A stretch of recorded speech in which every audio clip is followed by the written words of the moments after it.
شغلنا اليوم تركيب برمية فخار وطني كشكل جمالي. استراحة 6 متر و40 في 24 متر، والطرف التاني 15 متر في 6 متر و40. أول شيء بدأنا بتنزيل التيوبات، تيوبات 8 في 4، والمرحلة القادمة إن شاء الله تركيب تيوبات 30 في 30.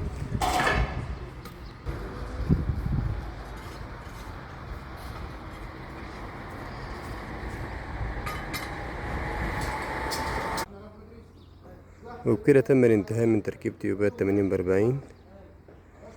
40، والآن بيتم تركيب تيوبات 30 في 30.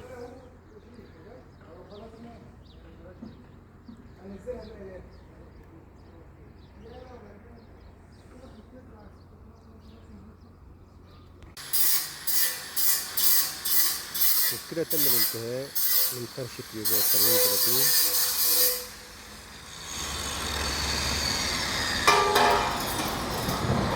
واضح على تركيب الجرنيت.